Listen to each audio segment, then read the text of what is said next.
everyone, Novels Wonderland here. Thank you all for the love and support you've shown me and the channel. DanMachi, is it wrong for a mafia boss to go to the dungeon? Chapter 99 to 103. Chapter 99. Unseen Threat. 1274 words. Want to read ahead? Join my Patreon for just $7 to get early access to all upcoming chapters. Patreon.com/negative translations. Chapter 99. Unseen Threat. The casino incident was neatly resolved by Tsuna and the others. Terry and his accomplices were arrested, and the casino's management hastily scapegoated Terry to dodge any blowback. The El Dorado Resort's ownership was swiftly transferred to another party, and operations continued under new management. During his interrogation, the imprisoned Terry broke quickly, fully confessing to every single one of his crimes. Eerily, ever since Seer whispered in his ear, he had remained in a state of constant, paranoid terror. As for the nobles who had conspired with him, while they avoided outright imprisonment, they were permanently banned from entering Ora Rio and forced to return to their home countries. However, with the details of the scandal forwarded to their respective governments, their political rivals immediately capitalized on their weakness. Most of Terry's aristocratic conspirators were entirely stripped of their peerage, while those who managed to retain their titles were reduced to utter ruin. Furthermore, the women Terry had kept captive were finally freed. Generously compensated by both the guild and the casino, they were safely escorted back to their homelands. Everyone thought the incident was over. Everyone but one. Hearth Manor. Are you serious? The night they returned from the casino, Tsuna called Reborn into his room. He explained exactly what he had seen, the rings, and the dying wolf flames erupting from Terry's bodyguards.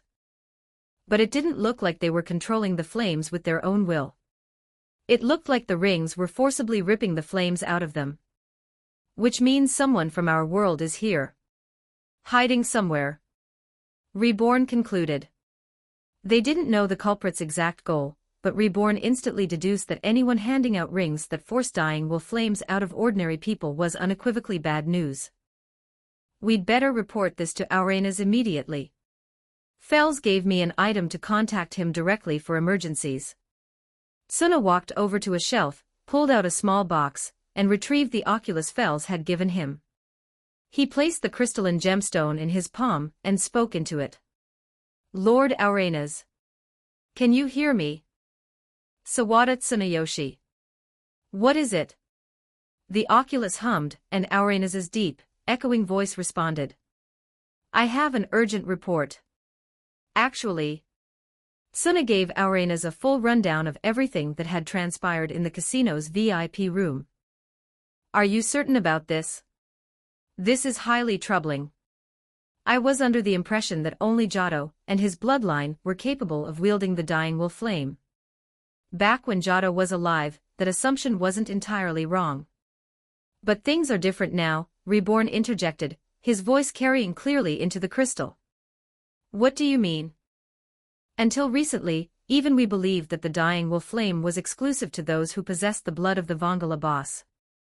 But we've since learned that as long as certain conditions are met, anyone can ignite a dying wolf flame. Conditions? A powerful, unwavering resolve, and a ring capable of answering that resolve. While the attributes vary from person to person, those are the basic requirements to wield the flame. Attributes. The dying wolf flame is divided into 7 attributes: sky, storm, rain, lightning, sun, cloud, and mist. Each attribute possesses a unique characteristic. The sky holds harmony. The storm brings disintegration. The rain offers tranquility. The sun grants activation. The lightning provides hardening. The cloud offers propagation. And the mist excels in construction. The stronger a person's resolve, the more powerful and pure their flame becomes. Reborn systematically explained the true nature of the dying wolf flames. Arenas didn't respond immediately. The heavy silence indicated the ancient god was deeply considering the ramifications of this new information. You mentioned that Terry acquired the rings in Rakia, correct? There is no guarantee the supplier is still in Rakia, but if someone is actively distributing these rings from within their borders, this could develop into a catastrophic situation. What kind of country is Rakia? Suna asked. Welf had told him that Rakia had won countless wars using Kratzo's magic swords, only to suffer crushing defeats, after losing the ability to forge them. Beyond that, Suna knew virtually nothing about the nation. Rakia is a militaristic nation boasting a population of over 600,000, blessed with lush, fertile lands. Under normal circumstances, there would be no reason for them to wage reckless wars. However, driven by the whims of their patron deity, Ares, and the captain of his familia, King Martinus, they launch unprovoked invasions against neighboring countries and cities with alarming regularity. They have marched on Rio with armies numbering in the tens of thousands multiple times in the past. Every single attempt has ended in complete failure. Tens of thousands. The sheer numbers may sound like a terrifying threat, but the vast majority of their soldiers are merely level 1. In contrast, Rio boasts the Loki and Freya Familius, along with numerous other elite factions, ready to intercept them. Frankly, it's a war won before it even begins. Ever since the gods descended to the lower world, the paradigm of warfare had shifted entirely from quantity to quality. Even if an army fielded 10,000 soldiers, if their overall quality was low, they couldn't possibly hope to overcome high-tier adventurers. That being said, because their king is openly hostile toward Rio, sending investigators into Rakia is exceedingly difficult. But if Rakia's soldiers learn how to use dying wolf flames, they might actually become a legitimate threat. And if the knowledge of the flame spreads beyond Rakia to other nations, they might launch joint invasions against Rio. That is a grave concern, yes, but the absolute worst-case scenario is if the adventurers within Rio learn of the dying wolf flame's existence. We call this the City of Heroes, but the harsh reality is that the vast majority of adventurers will never manage a rank-up. Many harbor deep, festering jealousy and resentment toward those of higher levels. The desires of such people are overwhelmingly powerful, for better or for worse. If Fauna and the dying wolf flame were to fuse, those desires could easily spiral out of control. It could trigger a tragedy equal to, or perhaps even greater than, the Dark Age. Reborn and Aurena's painted a grim, terrifying picture of what would happen if the dying wolf flame became common knowledge in this world. Can you secure the rings used in the casino incident from the Ganesha Familia? Reborn asked. It can be done. I'll contact the current Vongala boss, the 9th, and ask him to investigate whoever is supplying these rings. Understood. Elsewhere. The date for the next invasion of Rio has been set, the woman stated. The man asked. 1 month from now. I have waited so long for this day. It's fine to be excited, but don't go and get yourself arrested before then. I could say the same to you. Who do you think you're talking to? You know perfectly well that this plan is only moving forward because I'm pulling the king's strings from the shadows. Do you really think I'd make a mistake? As long as the plan succeeds, I care not. What a simple-minded fool. The silver-haired woman thought, watching him sneer. His fanatical devotion to that dead woman makes him so remarkably easy to use. Support this fanfic by leaving positive review, comments, and power stones. For advanced chapters, Patreon.com/negative translations. Chapter 100, Chapter 100, Justice 1918 words want to read ahead. Join my Patreon for just $7 to get early access to all upcoming chapters. Patreon.com/negative translations. Chapter 100, Justice the morning after the casino incident. Good morning, Ria. Good morning to you, Mr. Keeping his promise. Suna arrived at the hostess of Fertility's inner courtyard. Ria was already there, wooden sword in hand, stretching and warming up for their spar. Hearing his voice, she lowered her stance and turned to face him. I apologize for calling you out so early. Because of my shifts at the tavern, early morning is the only free time I have, Ria said. No, it's completely fine. If we might skip the pleasantries, shall we begin? I'm ready when you are. Knowing her time before her shift was limited, Suna didn't waste a second. He pulled the mittens bearing the number 27 from his pocket and slipped them on. "Come at me whenever you're ready." A brilliant sky flame ignited on Suna's forehead, his eyes shifting to a deep, intense orange. The 27 mittens transformed into his black metal X-gloves. His shift into hyper-dying will mode was complete. No openings. Rhea dropped her stance, gripping her wooden sword tightly as she searched for a weak point. But Suna's stance was flawless. She couldn't find a single viable angle of attack, leaving her rooted in place. "Then I'll just have to force one open." Realizing a waiting game would get her nowhere, Rhea kicked off the dirt. In a flash of terrifying speed, she closed the distance instantly, launching a Godspeed thrust with her wooden sword straight at his chest. Suna calmly sidestepped, letting the tip breeze past him. Rhea wasn't the least bit surprised he had dodged. Without missing a beat, she reversed her grip on the sword, and without even turning around, launched a vicious backward thrust. Suna reached to catch it, but Rhea checked the strike a hair's breadth from his palm. As Suna's eyes widened in surprise, Rhea used the momentum to spin counterclockwise, whipping the reverse-gripped sword toward his head in a blinding horizontal sweep. "She's good." With the wooden blade hurtling toward his face at breakneck speed, Suna threw a sharp left uppercut, striking the flat of the blade and forcibly deflecting Rhea's strike upward. Impressive. Riding the recoil of the deflection, Rhea seamlessly transitioned into a backflip, throwing a brutal somersault kick aimed squarely at Suna's jaw. Suna leaned back, letting her boot cut cleanly through the air millimeters from his chin. "He's gone." But when Rhea landed and looked forward, Suna had vanished. "Behind me." Rhea spun around, gripping the wooden sword with both hands, and unleashed a massive horizontal sweep from left to right. Suna backflipped gracefully over the incoming blade. To single-handedly annihilate the Evolus, she's incredibly experienced in real combat, Suna analyzed midair.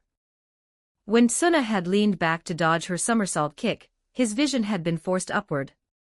Rhea had instantly exploited that microsecond blind spot to flank him. Even though she had retired from adventuring, the sheer number of life-or-death battles she had fought to systematically eliminate her targets shone through in her flawless, lethal combat flow. As Suna flipped backward, Rhea didn't lose a shred of momentum. She charged forward, pivoting perfectly, and unleashed the full, unbridled power of her agility status. Her speed exploded, rocketing her right into Tsuna's personal space faster than the eye could track.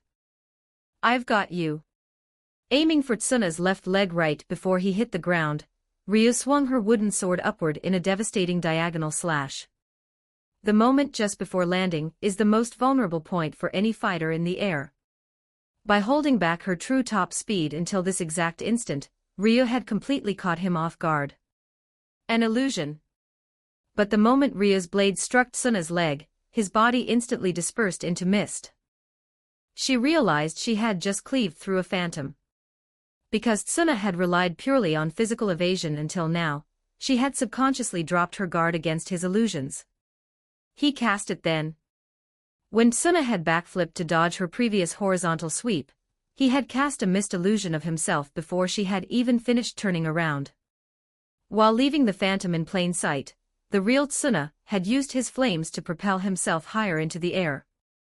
He had deliberately shown her a vulnerable landing target to bait out her ultimate, decisive strike. Match over. A hand gently tapped the back of her neck. Rhea froze, feeling the phantom heat of Tsuna's hand poised for a lethal chop. Admitting total defeat, the tension drained from her shoulders. "I yield.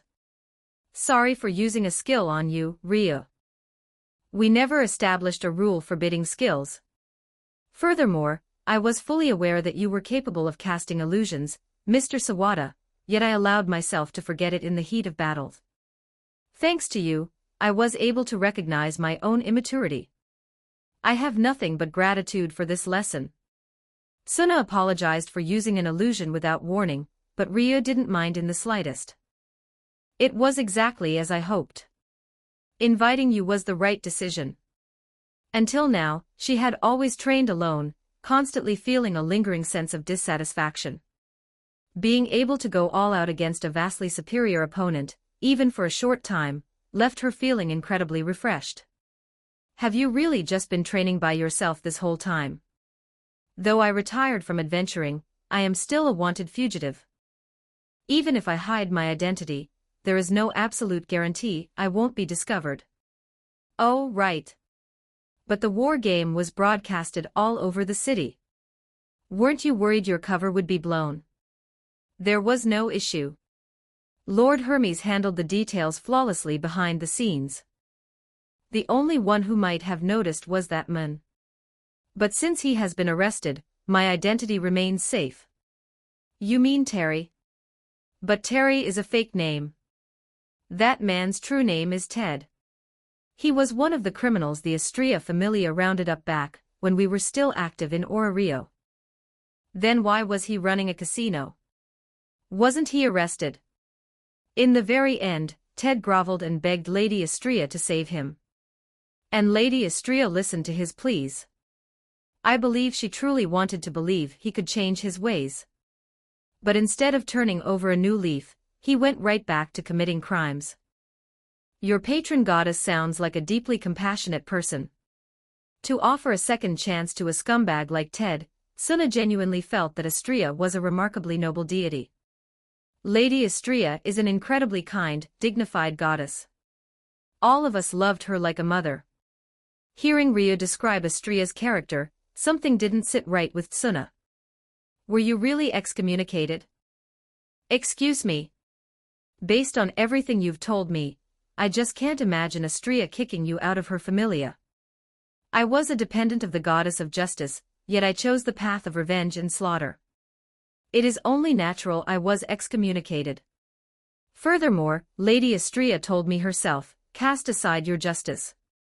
Lady Estrella was deeply disappointed in me. If she's the kind of goddess who could forgive a man like Ted, and give him a second chance, I refuse to believe she'd banish you for something like that. Estrella knows better than anyone that the Evelys drove you down the path of revenge. Ted had committed his crimes purely to satisfy his own selfish greed. But Ria hadn't sought revenge because she wanted to. The atrocities committed by the Evelys had broken her, forcing that bloody path upon her. Estrella had tried to forgive Ted, believing in his potential for good despite his malicious intent.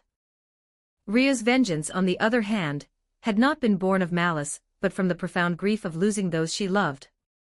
Vengeance could never be called the right path, but at its very core, Ria's actions had stemmed from a pure, desperate love for her comrades.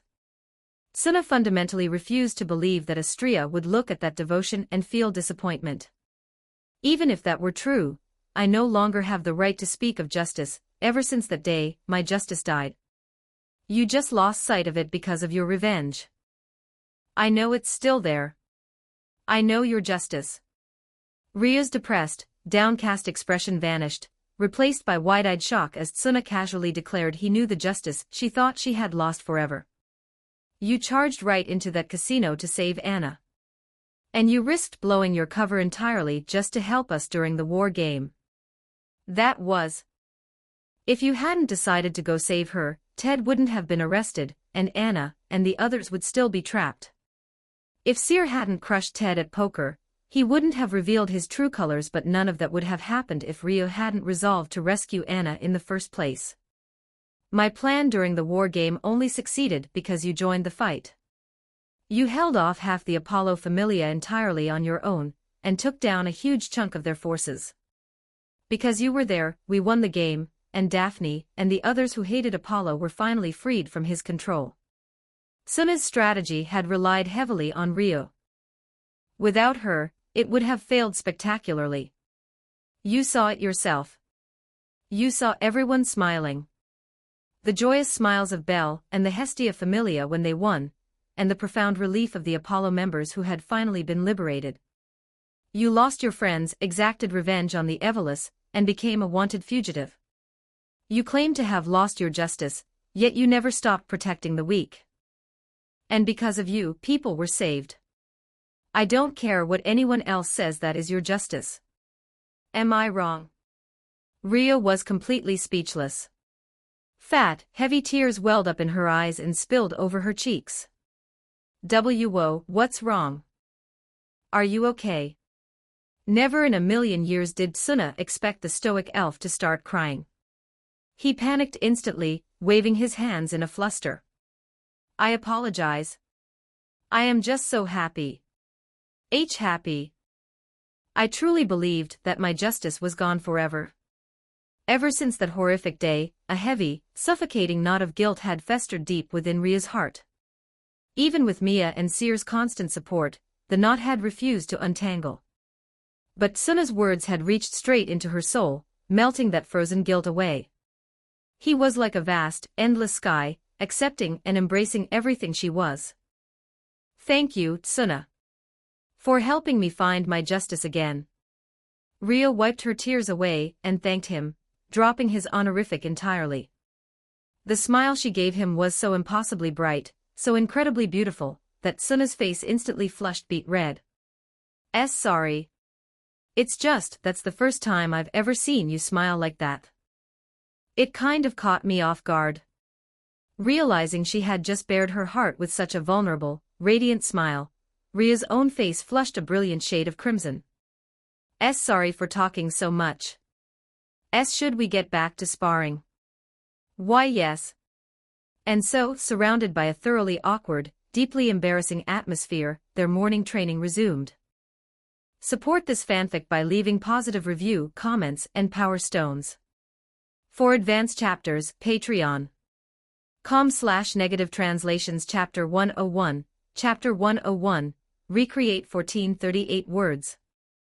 An awkward tension lingered in the air, but Suna and Rio resumed their morning spar nonetheless. Her movements have gotten sharper.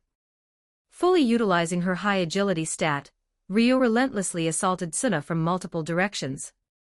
As he evaded her flurry of slashes, Suna could feel firsthand that the speed and edge of her wooden sword had significantly improved. Clearing away the lingering doubts in her heart had allowed her to take another leap forward in her strength. He's already beginning to read my blade. And in such a short amount of time, Ria thought, gritting her teeth. My training with Ace is really paying off. I can actually see her attacks coming. Despite swinging her wooden sword with everything she had, Rio couldn't even manage to land a single glancing blow, let alone create an opening. Thanks to his grueling sessions with the Sword Princess, a swordswoman, who also favored the single-handed longsword, and relied heavily on technique and speed, Suna was already adapting to Ria's style. That spiky head is completely brushing off Ria's attacks, Naya. Am I dreaming, Naya? Is he really just a level 1? Anya, Chloe, and Lunwar had heard from Seer that Suna was sparring with Rio. They had come out to the courtyard out of sheer curiosity, half expecting Rio to go overboard and leave the boy battered just like she usually did to them. Instead, they were greeted by the shocking sight of Suna effortlessly toying with her. They couldn't hide their utter disbelief. Suna parried Rio's wooden sword with his right hand, leaping back to create distance as he summoned his box weapon. In an instant, the flame on his forehead, his eyes, and Natsu's mane shifted into a deep, piercing indigo. Roar! Natsu unleashed a fierce roar toward the front. Rio immediately kicked off the ground, vaulting into the air to evade the wide area blast of flames. However, what is this? The dense forest of Seoro. Rio's eyes widened in profound shock. The enclosed courtyard they had been standing in just a moment ago had completely vanished, replaced entirely by a sprawling, lush jungle canopy. The courtyard turned into a forest, Naya. What in the world is going on, Naya? More importantly, where the heck did that little lion come from? The sudden environmental shift threw the two catgirls into a panic, while Lunwar was simply baffled by Natsu's abrupt appearance. I've never actually tested that before, but it looks like it worked, Suna muttered to himself, observing his surroundings. Don't tell me, is this an illusion too? Rio asked, landing on a sturdy branch. I used Natsu's power to spread the flames over a wide area and alter the perceived environment. During his past battles against the Milfiori Famiglia, Suna had fought Genkishi, an illusionist swordsman, who used the spectral sea slugs to completely rewrite the battlefield with large-scale illusions. Now that he had awakened the Trian Iset, and possessed all 7 attributes of the sky flame, Suna figured he might be able to replicate something similar. It's a great opportunity, so I'm going to test out a few different things.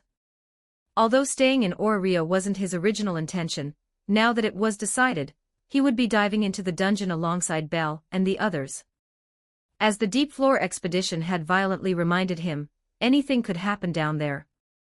To protect Belle and his friends, Suna knew he needed to explore every possible application of his newfound abilities. I appreciate it. Even if it is an illusion, being able to train in an environment like this is incredibly valuable. Besides, I've had some bitter experiences with illusionists in the past. This will serve as excellent practice. Though initially startled by the perfect recreation of the Seoro forest, Rio quickly regained her composure. She lowered her stance, leveling her wooden sword in a flawless guard as she prepared to re-engage. Well, if Rio figures out how to counter illusions, Chloe is doomed, Lunwar noted dryly. I will never forget you, Naya, Anya solemnly added. Don't kill me off without permission, Naya. Seeing Lunwar and Anya look at her with expressions of profound pity, Chloe snapped back, but internally, she was sweating bullets.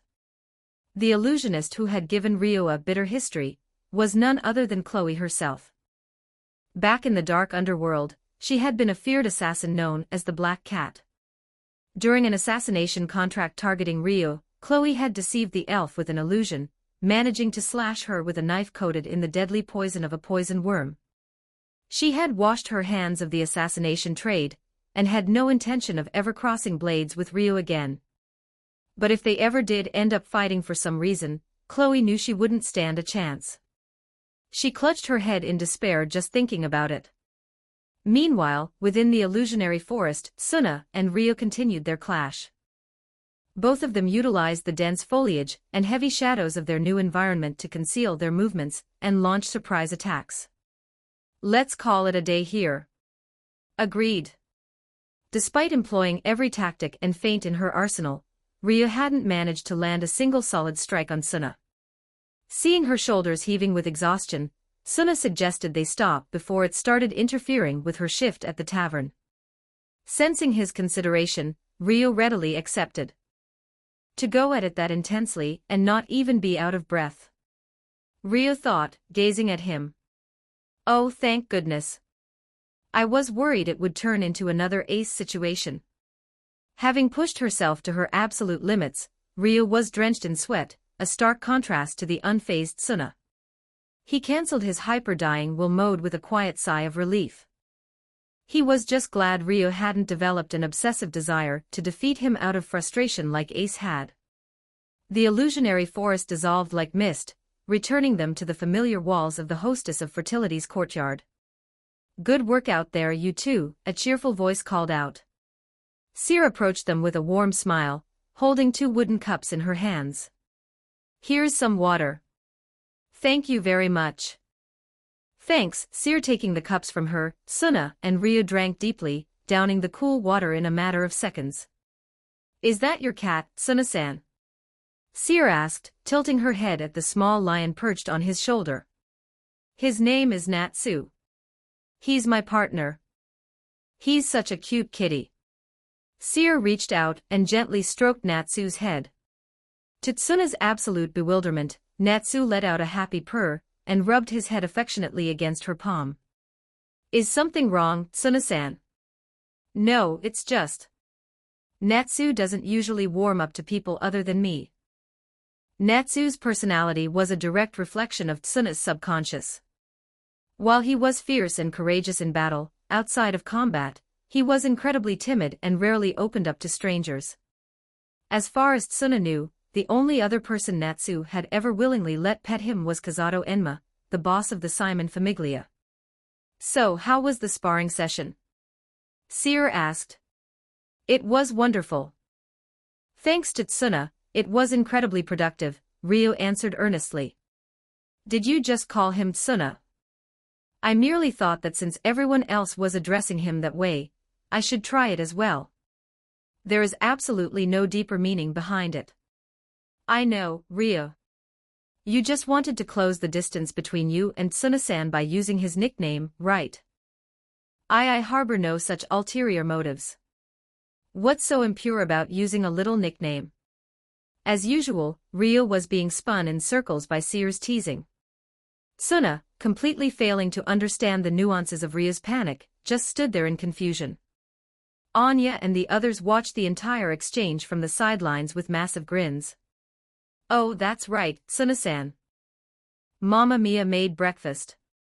Would you like to stay and eat? Ah, but...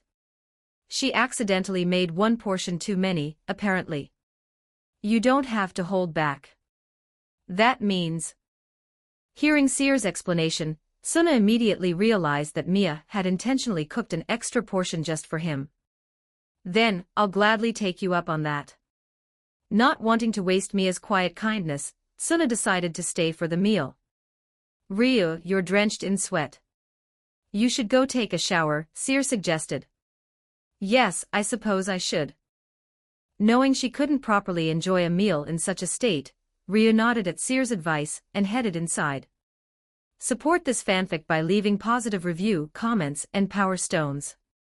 For advanced chapters, visit patreon.com/negative translations chapter 102, chapter 102, Severe. 1492 words. While Ryo was showering, Suna sat at one of the tables in the tavern.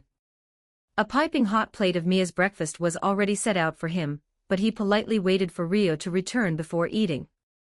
Look, it's your favorite cat teaser, Naya. Chloe waved a fluffy toy on a stick in front of Natsu, who was currently curled up safely on Suna's lap. Rather than pouncing on it, the little lion just trembled in fear and buried his face into Tsuna's stomach. The Hostess of Fertility was an establishment that served food and alcohol, meaning animals were strictly forbidden inside. However, after some careful begging, Mia had given them special permission to let Natsu stay in the dining area. I can't hold back, Naya. Why are you the one falling for it, Naya? Stupid cat. Instead of enticing Natsu, Anya's feline instincts kicked in, and she batted excitedly at the toy. Chloe smacked her over the head, while Lunwar sighed and pinched the bridge of her nose. Come to think of it, I don't really know why, but Natsu really took a liking to Seer. He couldn't think of a single logical reason why his box weapon had warmed up to her so quickly. Actually, she realized I was the one using the illusion at the casino too, didn't she? Suna recalled the incident from the day before. Even though he had been fully concealed behind his mist flames, Seer had looked directly at him, silently asking for his help. Hey, just who exactly is Seer? He had asked Ryo the same question before, but hoping to gain a different perspective, Suna decided to ask the three waitresses. Seer is a witch, Naya. A witch. That's right, Naya. Do you know how many times I've had to take over her dishwashing duty because I lost to her in poker?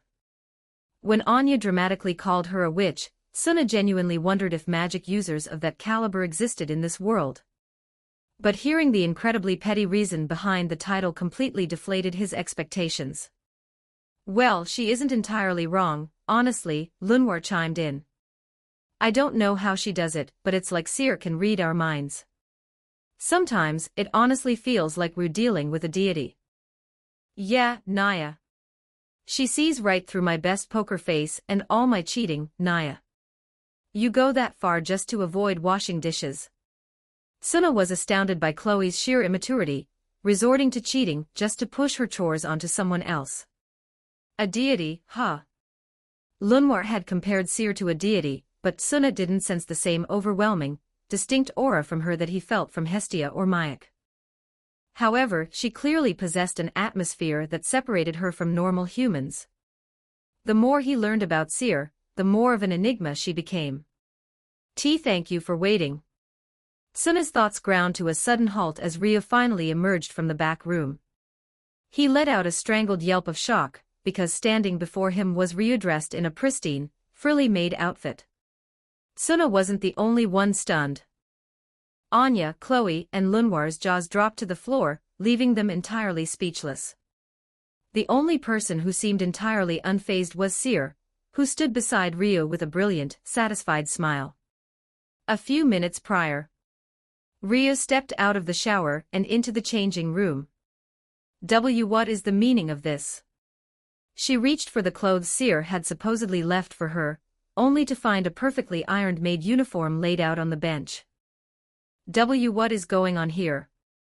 Unable to comprehend why such a garment was in the changing room, Ryo stared at it in sheer panic. Ryo, do you like the clothes I picked out for you? Explain this immediately. Hearing Seer's voice from the other side of the door, Ryo instantly protested the bizarre wardrobe choice. There's nothing to explain. I just thought that if you wore a maid outfit, Suna-san would definitely become more conscious of you as a woman. Keep your nose out of my business. I could never perform such a shameless act. But if you don't take the initiative, you'll never close the distance between you two. The plan for him to return to his homeland might be delayed, but he's still going to leave eventually, isn't he? That may be true, but this method is entirely inappropriate. Besides, Suna-san woke up early just to keep you company for your morning training. Don't you think you should properly reward him for that? That is.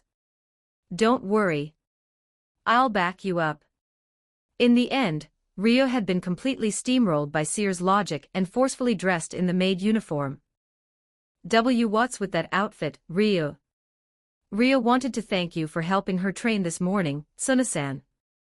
She volunteered to be your personal maid for the morning. Stop spouting lies.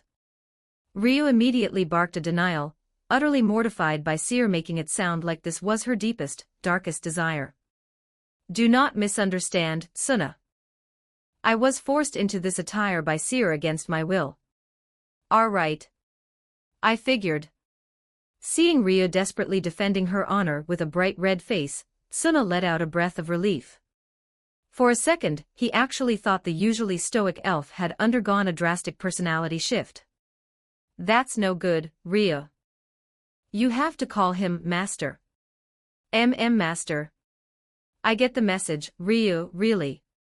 You don't have to do this. Unable to bear watching the proud elf force the words out of her trembling lips while dying of embarrassment, Suna frantically waved his hands, insisting that no thanks were necessary. All right, let's start with feeding the master his breakfast, Seer declared, completely ignoring Suna. Feeding him? It's fine. I can eat by myself. Seer pushed the agenda forward without missing a beat. Her words caused both Suna and Ryo's faces to erupt into a violent shade of crimson. Chloe, Anya. Hold Suna-san down. Understood, Naya. Leave it to us, Naya. Determined to see her plan through to the bitter end, Seer issued her orders. Catching onto her mischievous intent, the two catgirls happily tackled Suna, pinning his arms behind his back so he couldn't escape. Aren't you lucky, Suna-san? You get to be hand-fed by Ryo. You're the one orchestrating this whole thing. Stop whining and open your mouth, Naya. Say Naya. This is practically torture. Suna yelled out a desperate retort to Seer, who was acting completely innocent. Meanwhile, Anya and Chloe practically ordered him to comply. To Lunwar, the scene looked less like a romantic comedy, and more like an interrogation where the enemy was forcing a truth serum down a prisoner's throat. Now's your chance, Ryo. But. Are you really fine leaving your debt unpaid? Ryo didn't want to force the issue, but Seer's words struck a chord. The thought of being an ungrateful elf who couldn't even repay a debt of gratitude for the training was equally agonizing. After a moment of intense internal conflict, she steeled her resolve. Open your mouth, Suna. You're actually going through with it. Just do it already. Intimidated by Ryo's demonic, blushing glare, Suna reflexively opened his mouth. Ryo picked up a small sandwich from the plate with trembling fingers and slowly brought it to his lips. Suna took a bite and swallowed mechanically. How is the taste, Suna-san? I can't taste anything. Under normal circumstances, Mia's cooking was an absolute delicacy. But with the sheer anxiety of being hand-fed by Ryo, his taste buds had completely shut down. Okay, now for the next step. Ryo, take a sip of water from the cup and feed it to Suna-san mouth to mouth. As expected of Seer, Naya. Brilliant idea, Naya. Seer smoothly escalated the situation directly to a kiss. Both Tsuna and Ryu jolted as if struck by lightning, their faces practically steaming. Anya and Chloe, realizing things were about to reach critical mass, enthusiastically endorsed the idea. Once you seal the deal, the rest will naturally follow, Seer whispered softly, leaning in so only Ryu could hear. I could never do something so utterly shameless. However, no matter how much she wanted to repay her debt, kissing Tsuna out of nowhere was a line she simply couldn't cross. Ryu was left a stuttering, flustered mess. Prepare yourself, spiky hair, Naya. Hurry up and offer your lips to Ryu, Naya. Somebody save me. Anya and Chloe tightened their grip, completely sealing off Tsuna's escape routes. He struggled desperately, but without hyper-dying will mode, he didn't possess the physical strength to throw off two high-level adventurers. This situation is entirely beyond saving. Watching the utter chaos unfold, Lunwar sighed deeply, realizing there was absolutely nothing she could do to intervene. Support this fanfic by leaving positive review, comments, and power stones. For advanced chapters, visit patreon.com/negative translations Chapter 103, Chapter 103, Declaratio Belli 1905 words. Tsuna and Ryu continued to be dragged around by Seer's relentless teasing.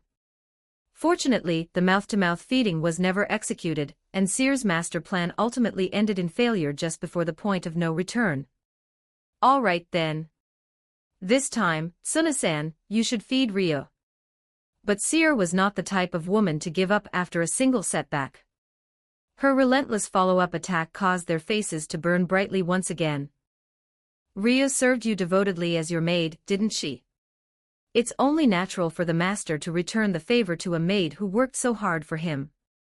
I don't recall ever becoming Ryu's master in the first place. But if you don't, rumors might spread all over Rio that you dressed Ryu up in a maid outfit and forced her to serve you, you know. You'll definitely be certified as absolute scum, Naya. It'd be a real shame if you couldn't live peacefully in Rio anymore, Naya. Why am I being blackmailed 2 days in a row? Seer casually threatened to spread baseless rumors, while Chloe and Anya piled on with sadistic grins. Tsuna was utterly bewildered to find himself being blackmailed twice in 2 days despite doing absolutely nothing wrong. Just do what she says, Tsuna. Seer has connections, and she's incredibly popular with the gods. Even if the rumors are proven false, those bored deities will definitely jump on the bandwagon, just like these two idiot cats. You only have one choice, Lunwar whispered discreetly. Lunwar wanted to save Tsuna, but she knew she couldn't take on Seer alone. She quietly outlined the disastrous consequences of refusing the service. Hearing her logic, Tsuna realized he had been completely checkmated. All right. I'll do it. Left with no other options, Tsuna steeled his resolve.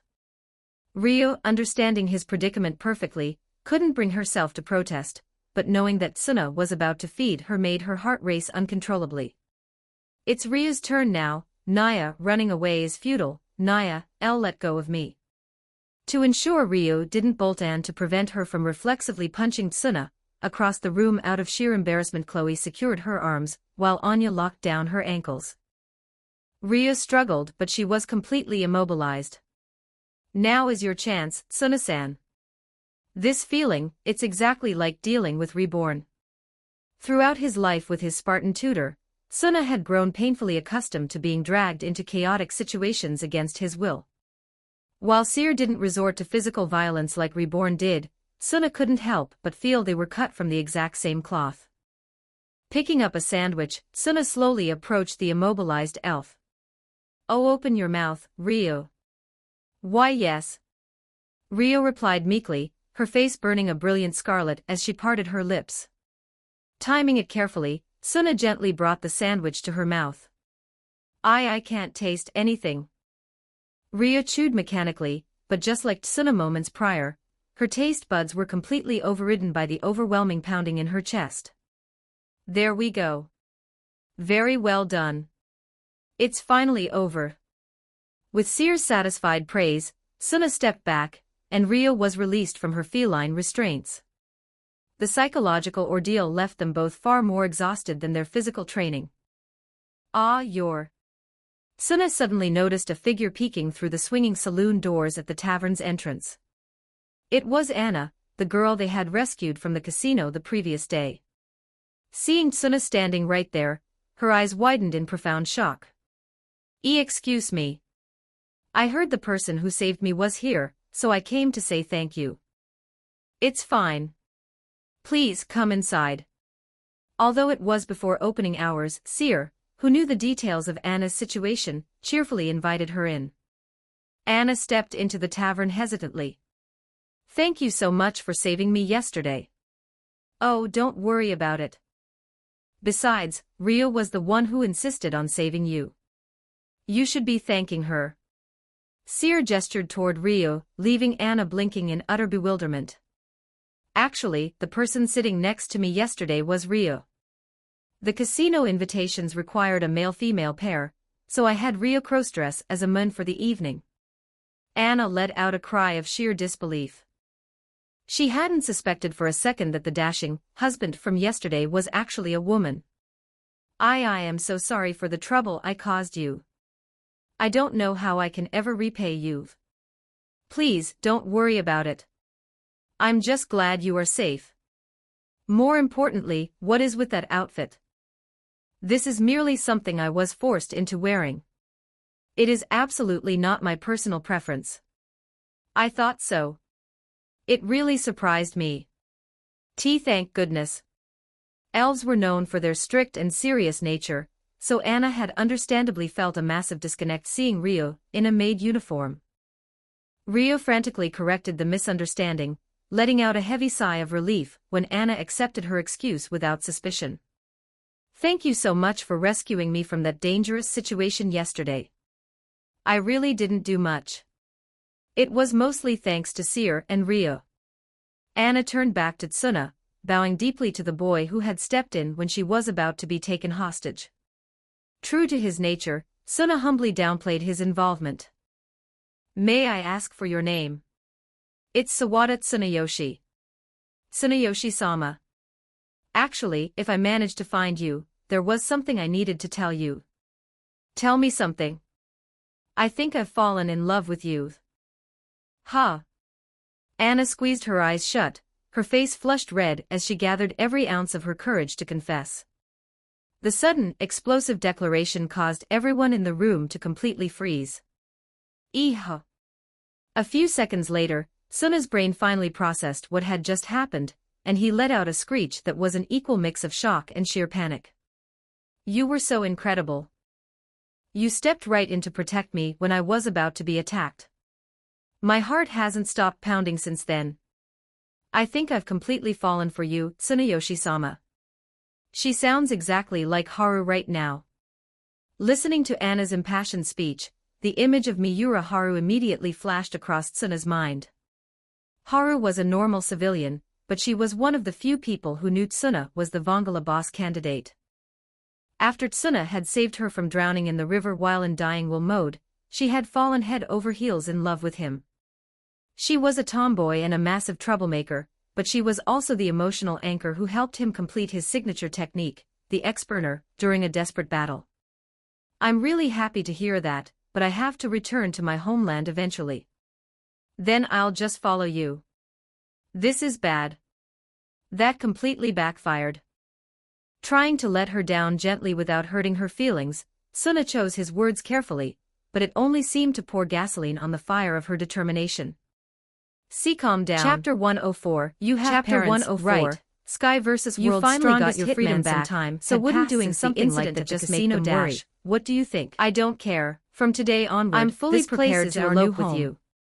Having Elope. acquired the Apollo Familia's Suna massive hadn't estate expected as the her to prize be for that winning the committed to war the game, game. Hestia. His Suna face fell flushed a deep and red reborn as he stood flailed before in the newly panic. renovated hearth manor, This looking is up at its grand unacceptable, facade. Anna-san. Hestia, You can't we've just finished jump everything straight to according to elopement your based request. on a fleeting emotion. Yeah, thanks Rio a lot, interjected, Goibniu, trying to be the voice of Hestia reason. offered her gratitude to a See, could it slender be that but you- sharply muscled male deity. Is that why you're wearing His that name was outfit? Goibniu, the head of the would never do something so shameless, and the god of smithing and architecture. Seeing Ria's panicked reaction, unlike his peers, Anna accurately deduced that the elf also he was a deity of few words, known for his strict artisan temperament. The only reason a serious elf would wear a maid uniform was a unique because she was acutely conscious of him and architectural requests. Ria desperately tried to deny it, while they might not be as universally famous as the Hephaestus Familia, absolutely even renowned familias sought them out for weapon forging. For instance, what is your Lily's customized crossbow and Ace's beloved sword? Don't tell me, is there already someone else by the Goidnia Familia? Anna's sharp intuition hit the bullseye. Looks like they did a flawless job, and his face burned crimson, really? Unable to deny it. He said they've built all the rooms and facilities exactly no how everyone else already had someone he liked. Once Goidnia and his dependents left Hearth Manor, just as Anna began explaining there was someone Suna cared for deeply. She had taken requests from all her Familia members and passed them directly to the smithing god, a girl with an incredibly kind heart and a beautiful smile, while Mikoto had specifically was known for a traditional bathhouse and practically refused to go to class. So the training room is finally complete. Was the sole reason he kept attending. Now we can train without holding anything back. She was also the one who helped him figure out how to properly connect with Natsu. My stomach. Marrying Kyoko was Suna's greatest, sadistic, most cherished dream. Grin stretching across Reborn's face. There is someone, Suna screamed internally, while Belle gripped his stomach as the trauma of his realizing that her crush already liked someone else. Anna's voice Reborn had demanded the dark shadow fell over her expression. Underground room, where they could go so deeply hurt without holding Suna back. Tried to scramble for an excuse, naturally, but because his primary motivation was to ruthlessly beat died in his trained Suna and Belle. Teat Suna having while someone Hearth he Manor boasted a massive courtyard, only natural if you having think Suna about it fight even a moment. Open wrist exposing his dying if that is the case to the public. As his friend, I should support his underground facility was deemed Ria an desperately necessity. Repeated the logical conclusion in although her head, Reborn wasn't officially a member like of the Familia, squeezed in a vice. He was the shadow and MVP, her mood plummeted just as sharply as Belle to level 3, securing their dating this in the war game. Are you? Hestia simply couldn't refuse we're his not request. Dating, but all right, Anna time to get started, desperate to know the exact nature of their relationship. Of course, overwhelmed by her sheer intensity. Do you have any idea how long and gave her an honest answer from training you while waiting for this room to make you fall in love with me more than you definitely almost said torturing us just now. Instead of giving up, Anna's eyes burned with a newfound, don't you dare use my Familia to take out your frustrations. Suna let out a bewildered screech immediately yelled out their objections turn of events, who was blatantly treating this as an excuse to unleash his pent-up sadism. I am not. Undeterred, of course, Reborn led wasn't Suna her only rival down into the newly constructed Anna boldly declared facility. War on Rio right in front of This is the Suna. Place. Rio's face went up in flames as she stammered completely empty underground chamber. Having issued her declaration of war, had existed prior Anna to the renovations, bow, and but everything inside had been completely stripped out, and the walls www for combat training. Pull yourself together, go wild in here without holding back. Never in his wildest nightmares had he expected on the walls to escalate like their durability. Suna's finding the densely short-circuited his liking, literal steam rising from his ears. Smirk appeared on his face. Lunwar grabbed him by the shoulders and shook him violently, but his soul had already left his body. Reborn was practically vibrating with excitement. Naya. He couldn't wait to test exactly how much Suna's physical specs had improved thanks to the fauna. At this rate, and to see his newly manifested skills in action. This is a grave emergency. On the other hand, had zero motivation. We have no choice but to slip but knowing resistance against Reborn was entirely futile. In love with Rio, he obediently sealed the deal. Naya. The then two of them moved to the center of the room, putting a fair distance between them before squaring something off. With way more skin. In a flash of light, Suna entered hyperdying will mode. Why are you all advancing this plot without my permission? What is that? I absolutely refuse to wear anything of the sort. Natsu's form shifted and warped, now transforming into a spiky hair is armored gauntlet equipped with a powerful thruster. It's now or never. Seeing Cambio Forma for the very first time, Belle's eyes widened in awe. We're going to make sure you've gotten stronger again, Suna. Listen to what I am saying. Is using a weapon. Support this facing down by leaving positive review. Reborn realized his student had grown significantly since they last met in this world. Patreon. A faint smile touched his negative translations. Don't forget to like and subscribe to Novels Wonderland. Suna immediately dropped into a combat stance. Meanwhile, Belle was completely stunned. During his own hellish training, Reborn hadn't used a single weapon. The sight of the tiny infant leveling a gun sent a chill down his spine. Let's see just how much you've grown since then. Before the sentence was even finished, Reborn vanished. Suna spun instantly, sweeping his right arm to unleash a horizontal wave of flames. Reborn materialized right behind him, crossing his arms to block the brunt of the fiery blast. As Reborn dropped his guard, Suna followed up with a blazing hand chop to his back. But Reborn, without even turning his head, pointed his gun backward and pulled the trigger. Suna violently twisted his upper body, narrowly dodging the Sunflame bullet. Reborn used the gun's recoil to launch himself forward, creating distance. Machine gun. As Suna straightened up, the flame on his forehead and his eyes shifted to a vibrant purple. Crossing his arms, he fired a burst of soft flames from the rear thruster to stabilize his footing, then unleashed a torrential barrage of flame bullets from his palms. Fueled by the cloud flames propagation trait, the bullets multiplied exponentially in mid-air, swarming toward Reborn like a plague of locusts. Cloud attribute propagation, Reborn spun around mid-air.